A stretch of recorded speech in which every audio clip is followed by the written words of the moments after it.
Hello students, अभी तक हमने पढ़ा केमिकल काइनेटिक्स में factors affecting the rate of reaction. किसी भी रिएक्शन के रेट को कौन कौन से फैक्टर्स अफेक्ट करते हैं। अब हम पढ़ने वाले हैं रेट लॉ के बारे में एंड ऑर्डर ऑफ रिएक्शन के बारे में कि रेट लॉ क्या होता है और ऑर्डर ऑफ रिएक्शन उससे कैसे रिलेट करता है। तो उससे पहले मैं आपको एक चीज बता दूं कि ये जो टॉपिक है अपना, ये फैक्टर अफेक्टिंग से ही रिलेटेड है। हमने कंसंट्रेशन, रिएक्टेंट के कंसंट्रेशन का अफेक्ट देखा था रेट ऑफ रिएक्शन पे। ये उसी का ही एक्सटेंडेड पार्ट है, ये उसी से रिलेटेड है। तो देखो, रेट लॉ की अगर मैं डेफिनेशन की बात करूं तो इसकी डेफिनेशन होती है that rate law is an expression in which reaction rate is given in terms of molar concentration of reactant with each term raise to some power. जब भी हम रेट को रिएक्टेंट की मोलर कंसंट्रेशन के terms में express करें और उनकी पावर को कुछ एक्सटेंट तक रेज कर दें, तो वो जो एक्सप्रेशन बनता है ना, वो जो लॉ बनेगा उसको बोला जाता है रेट लॉ। ठीक है, ये रेट लॉ की डेफिनेशन होती है। अब देखो, हमने पिछले टॉपिक में पढ़ा था अपने में कि रिएक्शन का रेट डायरेक्टली प्रोपोर्शनल होता है कंसंट्रेशन के। ठीक है, रिएक्शन का रेट डायरेक्टली प्रोपोर्शनल होता है कंसंट्रेशन के, रिएक्टेंट की कंसंट्रेशन। और फिर इन्होंने क्या ऐड कर दिया कि रिएक्टेंट के मोलर कंसंट्रेशन के डायरेक्टली प्रोपोर्शनल तो होगा, उस पर डिपेंड तो करेगा, but they are raised to some power. वो कुछ पावर से रेज कर दिया जाता है उनको। तो कुछ पावर से रेज करने के लिए हमने इसको रेज कर दिया concentration to the power n। ठीक है, ये एक्सप्रेशन होता है अपना रेट लॉ एक्सप्रेशन। ये एक्सप्रेशन होता है रेट लॉ एक्सप्रेशन। और यहाँ पे जो n है वो n क्या होता है, n is the order of reaction. यहां लिख देती हूँ, here n is the order of reaction. n यहाँ पे क्या होगा, ऑर्डर ऑफ रिएक्शन होगा। जिस भी रिएक्शन के लिए ये रेट लॉ एक्सप्रेशन लिखा जा रहा है, ये उसी रिएक्शन का क्या होगा, n क्या होगा, उस रिएक्शन के लिए ऑर्डर होगा। ठीक है, अच्छा, अब n की ही कुछ प्रॉपर्टीज लिखते हैं कि n की और कौन कौन सी प्रॉपर्टी होती है। सबसे पहली प्रॉपर्टी तो होती है कि n में बी एनी इंटीजर और फ्रैक्शन। n कोई इंटीजर हो सकता है या कोई फ्रैक्शनल वैल्यू हो सकती है। ठीक है, या फिर ये बोल दे कि ऑर्डर ऑफ रिएक्शन में भी इंटीजर और फ्रैक्शन। ठीक है, नेक्स्ट टर्म आती है अपनी, नेक्स्ट जो इसमें पॉइंट है वो होता है कि ऑर्डर ऑफ रिएक्शन, जो n की वैल्यू है, that is order of reaction does not have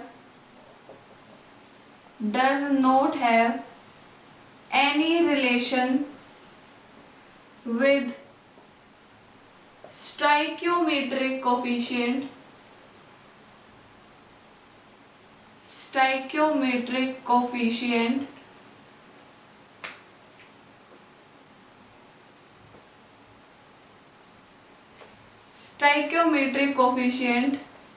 of a chemical reaction।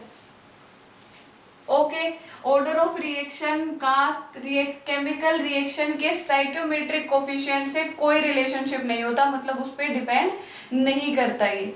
और लास्ट पॉइंट जो इसमें आता है, order of any chemical reaction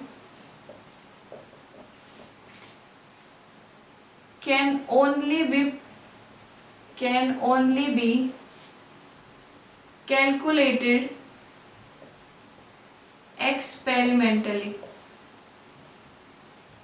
ठीक है, अगर किसी रिएक्शन के लिए हमें ऑर्डर निकालना हो तो हम उसको थ्योरेटिकली कैलकुलेट नहीं कर सकते, वो सिर्फ और सिर्फ एक्सपेरिमेंटली ही कैलकुलेट किया जाता है। ये पॉइंट हो गए अपने ऑर्डर ऑफ रिएक्शन से रिलेटेड। अब देखो, अगर हम कोई अज्यूम करके कोई रिएक्शन माने, तो हमने अज्यूम करके अपनी रिएक्शन मान ली कोई ये ए बी सी और ये कैपिटल सी। हमने ये रिएक्शन अज्यूम कर ली कोई भी। अब इसके लिए अगर रेट लॉ एक्सप्रेशन लिखना है या इसके लिए ऑर्डर ऑफ रिएक्शन निकालना है, तो उसको कैसे निकालेंगे। देखो रेट लॉ एक्सप्रेशन पहले भी बताया है कि ये एक्सपेरिमेंटल कैलकुलेट करा, order of reaction experimental calculate करा जाता है। तो देखो ऑर्डर ऑफ रिएक्शन निकालने के लिए हमें क्या लिखना पड़ेगा, रेट लिखना पड़ेगा। रेट लॉ एक्सप्रेशन के अकॉर्डिंग रेट लिखें तो rate is directly proportional to the concentration of reactant. अब रिएक्टेंट है यहाँ पे दो, एक तो रिएक्टेंट आ गया अपना ए और दूसरा रिएक्टेंट आता है अपना बी। यही बात बोली थी रेट लॉ एक्सप्रेशन के अकॉर्डिंग। इसके आगे देखो कंसंट्रेशन टर्म्स के डायरेक्टली प्रोपोर्शनल होता है और उन कंसंट्रेशन टर्म्स को कुछ पावर से रेज किया जाता है, उनमें कुछ पावर रेज करते हैं, हम एक्सटेंड करते हैं, लेकिन वो पावर कभी भी स्टाइकियोमेट्रिक कोफिशिएंट की नहीं लिखेंगे। हम कभी भी ऐसा नहीं करेंगे कि यहाँ स्टाइकियोमेट्रिक कोफिशिएंट ए था तो इसकी पावर ए कर दी, यहाँ स्टाइकियोमेट्रिक कोफिशिएंट बी था तो इसकी पावर बी कर दी। ये पॉइंट स्पेशली यहाँ मेंशन किया गया कि इनका स्टाइकियोमेट्रिक कोफिशिएंट से कोई रिलेशनशिप नहीं होता। ठीक है, तो हम जो पावर रेज करेंगे उस पावर को मैंने इसके लिए लिख दिया P और B के लिए लिख दिया Q, small p and small q। अब अगर P और Q को मैं एक्सप्लेन करूं या इसके बारे में लिखूं तो क्या आ जाएगा, P is order of reaction with respect to A and Q is order of reaction with respect to B। अगर इनके रेस्पेक्ट में ऑर्डर ऑफ रिएक्शन है तो कभी भी ये स्टाइकियोमेट्रिक कोफिशिएंट से कोई रिलेशनशिप नहीं रखेगा, बिल्कुल इनसे रिलेट नहीं करता। ठीक है, अब अगर यहाँ पे मैं इनमें ऑर्डर ऑफ रिएक्शन निकालूं तो ऑर्डर ऑफ रिएक्शन क्या आ जाएगा, N is equals to P plus Q के इन दोनों को मिलाएंगे तो डेफिनेटली कोई ना कोई नंबर आएगा। हमने उस नंबर को n मान लिया कि ये इनके अलावा भी अगर कोई और आ जाए तो हम उनको भी ऐड कर देंगे और उनको किसके इक्वल रखेंगे, n के इक्वल, क्योंकि अभी तो अपने पास एग्जांपल ऐसा है कि हम वैल्यू पुट कर नहीं सकते, तो हमने अजम्पशन के लिए इनकी वैल्यू n मान ली। जो ये n होता है, ये n क्या होगा, ऑर्डर ऑफ रिएक्शन। ठीक है, n की वैल्यू क्या होती है, ऑर्डर ऑफ रिएक्शन। तो ऐसे ऑर्डर ऑफ रिएक्शन कैलकुलेट किया जाता है। ठीक है, ये आ गया। अगर इसको ऑर्डर ऑफ रिएक्शन बोले तो ये ऑर्डर ऑफ रिएक्शन आएगा, या फिर ये लिख दें ओवरऑल ऑर्डर ऑफ रिएक्शन। इसको क्या लिख सकते हैं, ओवरऑल ऑर्डर ऑफ रिएक्शन, कि ये ए के रिस्पेक्ट में बी के रिस्पेक्ट में ओवरऑल निकालना हो तो अपने पास ओवरऑल आ गया। ये order reaction, order of reaction समझ आ गया, रेट लो एक्सप्रेशन समझ आ गया कि हम कैसे लिखते हैं। अब देखो कुछ एक रिएक्शन ऐसी होती हैं जिनमें रेट ऑफ रिएक्शन जब लिखेंगे तो वो ऑटोमेटिकली ही स्टाइकियोमेट्रिक कोफिशिएंट की पावर के बराबर आता है, मतलब उतनी ही पावर आती है उनकी। जैसे अगर हम एग्जाम्पल की बात करें तो हमने ले लिया, अगर हम एग्जाम्पल की बात करें तो हमने एग्जाम्पल ले लिया 2NO plus O2 forms 2NO2। ठीक है, ये रिएक्शन आ गई अपने पास, 2NO plus O2 gives 2NO2। अगर हमें इस रिएक्शन के लिए ऑर्डर ऑफ रिएक्शन निकालना हो या रेट लॉ एक्सप्रेशन लिखना हो तो हम कैसे लिखेंगे। वैसे भी ये जो रेट लॉ एक्सप्रेशन लिखते हैं हम ये कोफिशिएंट्स वगैरह लगाएंगे, इनकी पावर रेस करेंगे, वो डिपेंड करता है रिएक्शन बैलेंस करने वाले पे कि उसने रिएक्शन किस एक्सटेंट तक बैलेंस करी, कैसे बैलेंस करी। तो जरूरी नहीं है कि सबके लिए वो सेम ही आएगा। ठीक है, इसीलिए बोला जाता है कि एक्सपेरिमेंटली कैलकुलेटेड होती है ये चीज। अगर यहाँ रेट ऑफ रिएक्शन लिखे तो रेट ऑफ रिएक्शन कैसे लिखा जाएगा, rate is directly proportional to concentration, और जो इसकी पावर एक्सटेंड करी जाती है वो होती है 2 और O2 की पावर आती है 1। ठीक है, इसके लिए रेट लॉ एक्सप्रेशन किया जाता है कि जब एक्सपेरिमेंट किया गया NO2 के लिए तो जो रेट की वैल्यू कैलकुलेट की गई वो रेट की वैल्यू ये आ रही थी अपनी। ठीक है, रेट एक्सप्रेशन ये आ रहा था।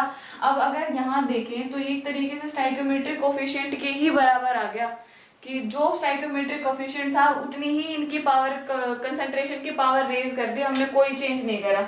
तो ऐसा भी हो सकता है कि वो कंसंट्रेशन की जो पावर रहे वो स्टाइकियोमेट्रिक कोफिशिएंट के ही बराबर आ जाए, और ऐसा भी हो सकता है कि जितनी कंसंट्रेशन की पावर हम रेज करें वो स्टाइकियोमेट्रिक कोफिशिएंट से अलग आए। अब देखो एग्जाम्पल अगर हम लिखे एक रिएक्शन का, यहाँ एक और एग्जाम्पल देखते हैं, CHCl3 plus Cl2 gives CCl4 plus HCl। ठीक है, ये रिएक्शन हमने देखी। अब इस रिएक्शन के लिए अगर हमें रेट लॉ एक्सप्रेशन लिखना हो तो हम रेट लॉ एक्सप्रेशन कैसे लिखेंगे? देखो, रेट आता था directly proportional to the concentration of reactant to some power extent, to some extent of power.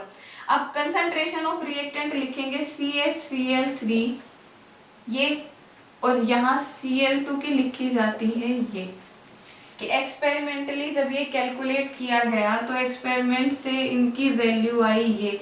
देखो, इस केस में जो हमने एक्सपोनेंट्स इनके रेज करे थे पावर के, वो सेम आ रहे थे स्टाइक्योमेट्रिक कोफिशिएंट के, लेकिन इस केस में वो स्टाइक्योमेट्रिक कोफिशिएंट से क्या कर गए, डिफर कर गए। तो ये होता है कि वो स्टाइक्योमेट्रिक कोफिशिएंट के सेम भी आ सकते हैं और डिफरेंट भी आ सकते हैं, बट एज सच इनका कोई रिलेशनशिप नहीं होता स्टाइक्योमेट्रिक कोफिशिएंट से।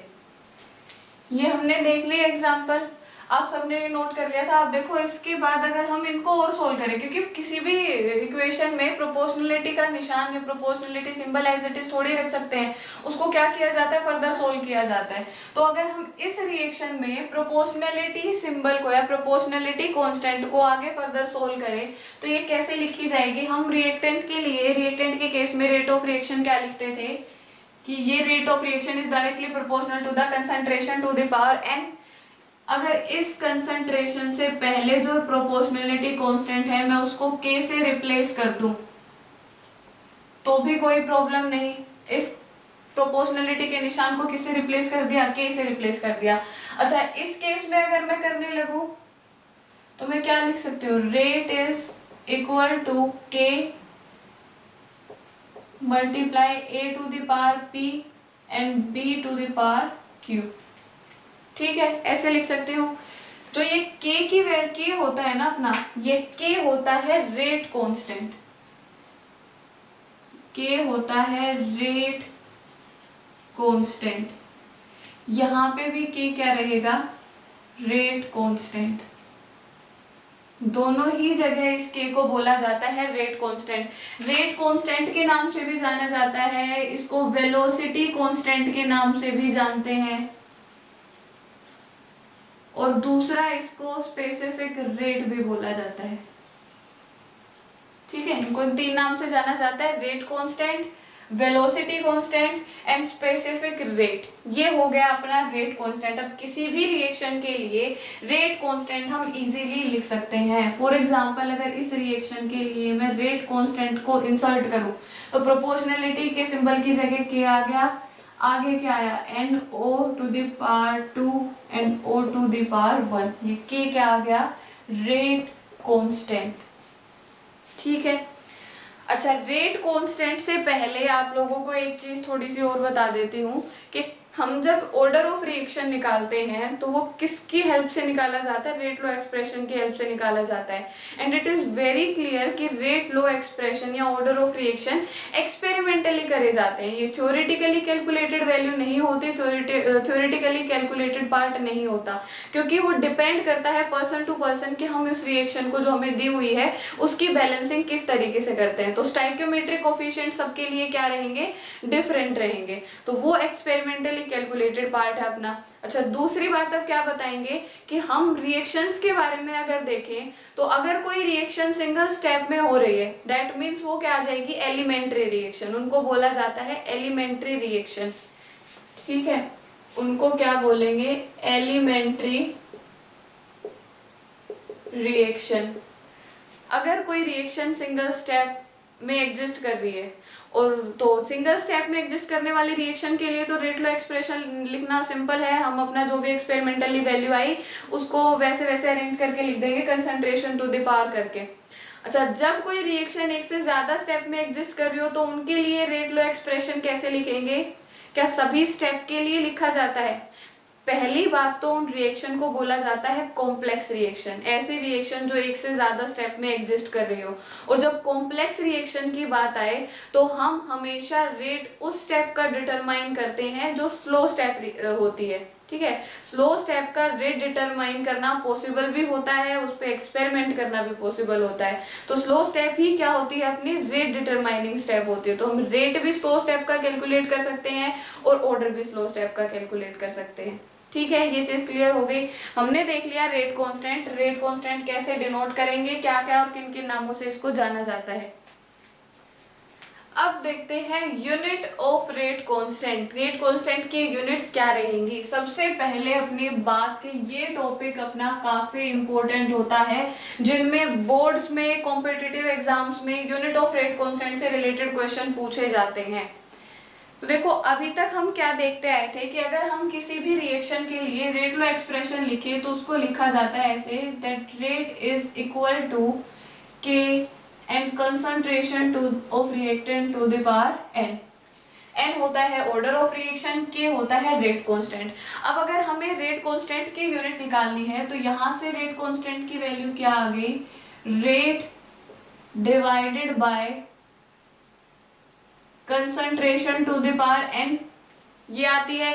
अब हम कंसंट्रेशन की वैल्यू रखें और हम उसकी रेट की वैल्यू रखें, रेट की यूनिट की वैल्यू, तो क्या आ जाएगी, रेट की यूनिट की वैल्यू रखी हमने। रेट की यूनिट क्या होती है, मोल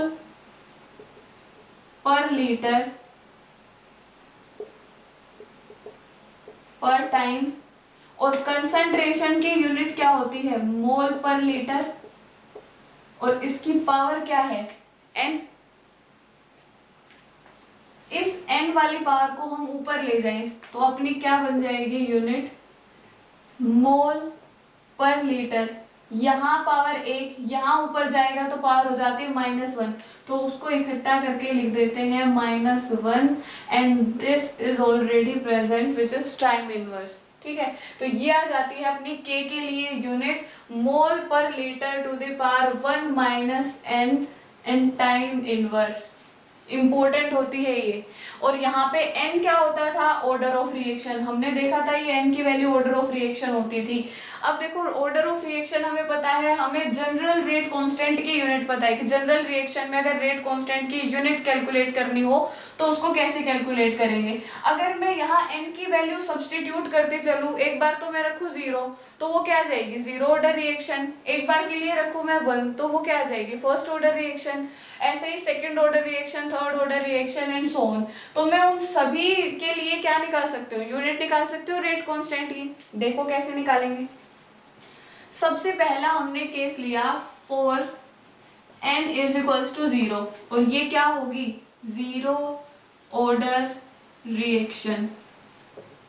ओके, वैल्यू रखे वहां, तो ये क्या आ जाती है वैल्यू, मोल पर लीटर 1 माइनस n की वैल्यू 0, और यहाँ पे आ जाएगा टाइम इनवर्स। तो वैल्यू क्या आ गई अपनी, मोल पर लीटर टाइम इनवर्स। ऐसे ही हम फर्स्ट ऑर्डर के लिए निकालते हैं, that is for n is equals to 1, और ये क्या होगी अपनी first order reaction. First order reaction के लिए वैल्यू निकालेंगे तो वहां क्या रखेंगे, n की वैल्यू 1, मोल पर litre 1 minus 1 and time inverse. 1 minus 1 0, किसी की पावर 0 है तो वो 1 आ जाएगी, बचा क्या, time inverse. That's it. Second inverse, minute inverse, hour inverse, कुछ भी आ सकता है। अब देखते हैं अपना third case, for n is equals to 2 which is second order reaction. तो देखो, सेकेंड ऑर्डर रिएक्शन कैलकुलेट करने के लिए भी हम n की वैल्यू क्या रखेंगे, एज इट इज जो अपनी थी, हमने वैल्यू रखी मोल पर litre 1 minus 2 time inverse. 1 minus 2 minus 1 वही रख देते हैं, मोल पर लीटर -1 एंड टाइम इनवर्स।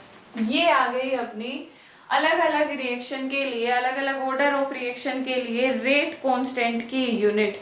हमें कुछ नहीं करना, सिर्फ n की वैल्यू पुट करनी है, और n की वैल्यू जो आए उसको चेंज करते जाएंगे और वैल्यू निकालते जाएंगे। तो यहाँ अपना कवर हो गया order of reaction, rate law expression and units of rate constant, rate constant as well and units of rate constant as well. Students description box में आपको असाइनमेंट का लिंक मिलेगा, तो चेक दैट लिंक और जो assignment है उनको solve करिए, सो दैट कि जितना आपने केमिकल काइनेटिक्स में अभी तक पढ़ा वो टॉपिक या वो बेसिक्स आपके अच्छे से क्लियर हो जाए, उनको प्रैक्टिस करिए।